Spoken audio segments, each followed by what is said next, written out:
what about the evolution of Episcopalianism from mainstream, being mainstream church to, what's happening today? Do you have any thoughts on that?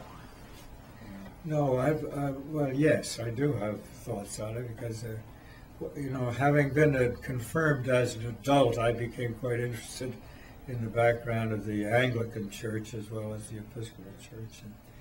And so much so that I've often felt that if Christ didn't start a church, and he would, but I've always felt that if he started one, it would be the Anglican Church or the Episcopal Church, because we do enjoy apostolic succession. Even though people say, no, we started with Henry VIII, that isn't so. The Anglican Church dates way back, and it does, as I mentioned, trace right back to the apostles and the laying out of hands in sequence from apostle to apostle, and so-called the apostolic succession, which we enjoy and practice in our worship and everything now by the use of the apostles, the Bible and the prayer book. So, but to my way of thinking, the Episcopal service is the only way, because we do have that. We are a vernacular church. We vernacular tongue. We enjoy apostolic succession. We are traced back right to Christ in that sequence, in that succession, and our worship service is historical and in its development and its practice. There's so much to our church worship that I think is so important.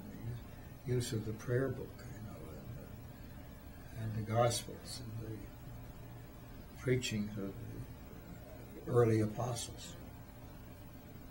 And as you mentioned, music. Music was very important. Music is important. It's interesting because if you think back, some of the greatest musical pieces ever written are religious, are church-oriented, and part of the service that we render. And music is very much a part of our worship service. We chant, although we don't chant as much as we used to do. But we chant our prayers, or it had been available to us, chanting. And the various other musical efforts that the church uses are very important.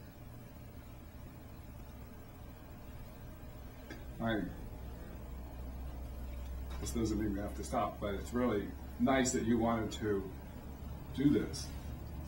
That, you felt called to bring some of your perspective of having been here way longer than all the new people who are just arriving, who won't have this without your, and even the clergy, they come and go.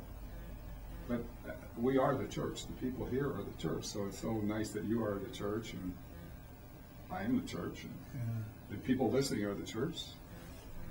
I don't. It's a great religion. It was interesting because in my background, I was not a church person until I went to Michigan, but of all places, and we had the privilege of enjoying a wonderful rector out there. And he became a good friend, and he was responsible for my confirmation and so-called conversion to Anglicanism, and because having grown up in the Presbyterian Church, it meant nothing. But to me, there's an emotional connection to the Episcopal Church, and our worship service is very important, very important. And that's an element that I tried to bring up our kids in as well. I mean, and I've always felt that when I was teaching Sunday school here, I felt that I was teaching Sunday school because I wanted to have children know the benefits of our religion, and hope that it would tie them through some of the questioning times that all children go through, and give them a good spiritual basis for meeting those problems.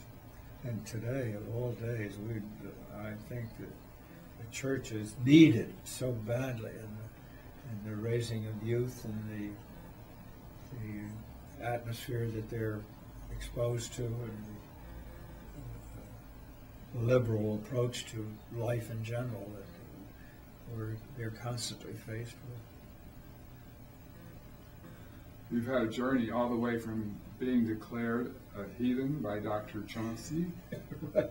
to being, I would say, a scholar and spokesman for your whole journey. Yes. I'm not sure it's a scholar. I think it's mostly my interest. I was lucky, I said, because Hal Town was just a great rector at our St. James Church in Michigan, and Bobby and I tried out several churches there, and we lit on St. James, the Episcopal Church.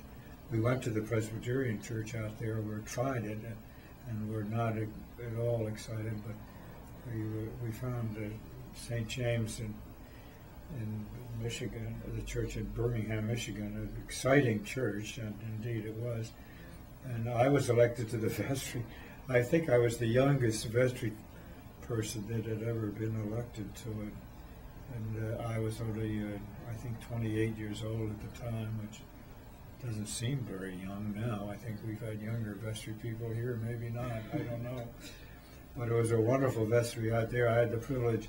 It was Ernie Breach, who was the executive vice president of Ford Motor Company, served on it, and Fletcher Plant was top in the General Motors, and all these top executives were on the vestry. So as a 28-year-old out there, I was pretty impressed by my vestry associates. And so I think that, and the fact that that they were so enthusiastic, you can't help but